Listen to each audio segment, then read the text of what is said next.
Good afternoon, Ospreys fans. This is Rodri from the Black Feather, an Ospreys rugby fancast, and I'm coming at you today. Just jumped online to bring you some bonus content. Obviously, big news today is that we've had the Welsh squad released for the up and coming Six Nations in 2 or 3 weeks' time at the end of Jan. So I thought I'd just pick through the selections that Gatland has made from an Ospreys perspective and just give my opinions on those for the next few minutes. So just a short video for you here today. So right off the bat, we have 5 Ospreys inclusions. That's Jack Morgan, who is captain once again, and I think that's a wise choice, particularly in the absence of Dewi Lake. I think Dav Jenkins could have done a good job as well, but Jack Morgan is primed and ready for that level of responsibility, particularly with the leadership that he shows at the Ospreys. I know that Dav displays equally strong leadership over at Exeter Chiefs, but Jack is really suited to that type of role and will allow Jenkins to just relax and lean into his game, which is involves a lot of grunt and just stepping up physically. So I think that'll allow him to shine a bit more. Then we have Sam Parry. I'm ecstatic for his inclusion and really happy that him and Warren have been able to get over whatever hump that was in the autumn. Warren can hold a grudge. I said this in a previous episode. So it's nice that he's been able to overlook that. And interestingly, with, the absence of Dewi, as well as Ryan Elias, that probably puts Sam immediately in there as a sort of second hooker position behind Elliot D. Obviously, we've got, is it Evan Lloyd included as well? I can't quite see now. Yes, it's Evan Lloyd, but I'd anticipate Sam Parry maybe holding the fort down on the bench there, just for his reliability at scrum time and at line out time as well. His line outs and his darts this season have been pretty solid, especially in the last few games in Dewi's absence. Then we have Gary Tubbs, or propping, and that's an obvious inclusion. He was always going to be there, and he'll probably start as well. So good on him. Well done, mate. Then we've got Dan Edwards at 10. Obviously, there's been a couple of injuries that have really rocked the Welsh camp over the past days and weeks. Namely, firstly with Anscombe with his knee injury, which seems to be a recurring thing now. So I wouldn't be surprised if we don't see him in a Welsh jersey again. But yeah, Dan Edwards has got the call up, and I'm really happy for him. Obviously, we have our reservations on this pod. We've discussed them thoroughly about introducing him to that setup a little bit too early and the impact that could have on him, not physically, but mentally. But I think he's the kind of player who can rise above that. Obviously, he's the only out and out 10 named within the squad that plays regularly at 10 for their region. Ben Thomas obviously flits between 10 and centre, but is preferred at 10 at centre by Matt Sherratt. And then we've also got Jared Evans. Sorry, I'm just catching up, looking through here. Have we got Jared Evans? We've got Dan Edwards. We've got... Oh, and Nick Tompkins as well. And Ben Thomas. Sorry, I'm just fully looking through it. What is this with doing squad selections in alphabetical order as well? It makes it a nightmare to look through properly and, pick out names as you'd need to, as you'd want to. So it looks like he is the only out and out 10 in the squad. So I really don't know how that's going to go. Is he just going to be thrust into that starting position with Ben Thomas outside him, maybe? He is a playmaker. He kicks well from hand. His drop goals are, so accurate. 90% of the time. Um, like I said, his kicking from hand, his playmaking, the lines that he runs, he's a quality player. I just don't want him to get burned. But I'm ecstatic for his inclusion. He definitely deserves it. Uh, Rightly so, he's in there above Sheedy and some of the other people operating in and outside of Wales at the moment. He's one for the future. And then finally, from an Ospreys perspective, we've got Owen Watkin, which again, like Gareth Thomas, was just a shoe-in for his defensive capabilities.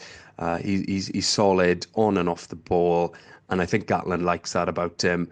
I'd anticipate seeing him starting, at least the first couple of games, whether we then see a bit of a transition over to Eddie James.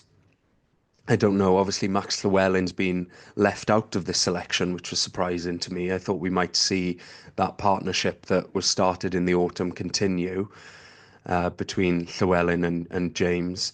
But yeah, happy for Owen Watkin, deserves his place there. A couple of honourable mentions that we're unlucky to miss out, in my personal opinion, in my humble opinion. Tom Botha and Rhys Henry in the front row. I think both of them were in with a shot. Obviously, Tom Botha, a little bit older, has recently come into qualification for Wales after playing in Wales for that residency period. So he could have been a shrewd choice to bring in just to shore up the scrum, particularly with the number of youngsters in there. Equally, Henry, he's a bit younger, despite how he looks. He is a bit younger, and he's a bit of an emerging talent now at the Ospreys. He came on the weekend, and no, he didn't come on the weekend. Ignore me there. It was maybe the previous weekend, and he really shored up the scrum. He's also great off the ball. He's got that athletic ability. He even known to put boot to ball a few times and come up singing as a result with some lovely footwork.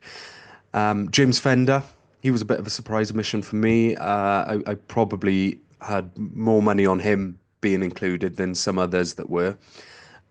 He's a beast. I thought his omission last week from the squad, from the Ospreys team, was a subtle hint because he was back fit, but he wasn't included. I thought that was maybe a hint that he could be coming on for Wales, playing for Wales, being called up to the squad, but that hasn't come into fruition. I think he'll be a little bit aggrieved because he's probably ready. Same goes for Rhys Davies. He's been there before. He's done that. I thought Gatland liked him as a player, liked his grunt, liked his aggression, but clearly not enough to include him. So I think both of them in the second row can feel a little bit aggrieved. And then there's Ruben Morgan-Williams, who's probably the unluckiest of the lot. He, especially with the inclusion of players like Rhodri Williams, and again, we said this last time when he was included in the autumn, this is no slight on Rhodri Williams, but he is getting into the latter years of his career, and it doesn't feel like a investment in talent going forward, particularly when somebody like Ruben has been playing so well for the Ospreys.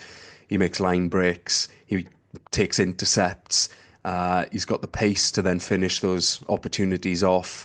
Like we'll definitely see him at some point. I have no doubt about that. But maybe this wasn't his year. Well, it clearly wasn't his year, but he can feel really aggrieved. I think most people had him in their teams. Most of the pundits who were making their predictions were putting him in there. He would certainly be above Kieran Hardy in my book. So I think I would have been even more dismayed if Hardy had been included without Ruben there as well. But that isn't the case. But we'll definitely see Ruben in the years to come. But I thought maybe this was his chance. He's at the right point in his career where this could have been quite good for him. It could have sort of propelled him to the next level. But hey ho, we'll see about it in the autumn. And then finally, we've got Kieran Williams. Again, I didn't include him in my team. There are other options that more cleanly, I guess, fit within Gatland's mold and the narrative that he's trying to create. But, he carries hard, he hits hard, he tackles hard, he has absolutely no fear, and he could have brought something to that back line. And sorry, one more, as could Keelan Giles. We've got a few injuries out on the wing at the moment with the absence of Mason Grady. There's been a couple of shock omissions. Obviously, Rio Dyer not included, but then Ellis Mee included. So he clearly sees something in Ellis Mee there, likes the height of him, likes the power and the pace. So yeah, let us know your thoughts. Few shocks, shock inclusions and shock omissions. I'm generally quite positive about that team. It's a shame that players like Dewi Lake and Adam Beard aren't there to, make it even stronger. Just we constantly seem to be missing one or two of these older heads, and that comes with age. But I think we can be relatively positive about this team. There seems to be some sort of structure settling now, after last year's Six Nations and then the Autumn Internationals. It finally feels like there's some sort of consistency come in, and players are sort of nailing, painting their names on their shirts. But yeah, we'll see what comes in a couple of weeks. It's certainly going to be all or nothing for Gatland. He's admitted that today in the press. He said that by no stretch of the imagination is his job secure. So he's going to really have to get these boys to pull something out of the bag. I think we've just got to target that Italy game, because one win out of the bunch is better than no wins, which is obviously what we did last year. So that would, on paper, be an improvement. But I really want to see this team kick on and just show something, even if they don't get the wins. And I think they're capable of it. Anyway, I've been Rodri. This has been the Black Feather and Ospreys Rugby Fancast. Let us know your thoughts on Gatland's selection today, and we'll be back at you with a full episode recorded tomorrow, released on Wednesday morning. Thanks, guys, and go well.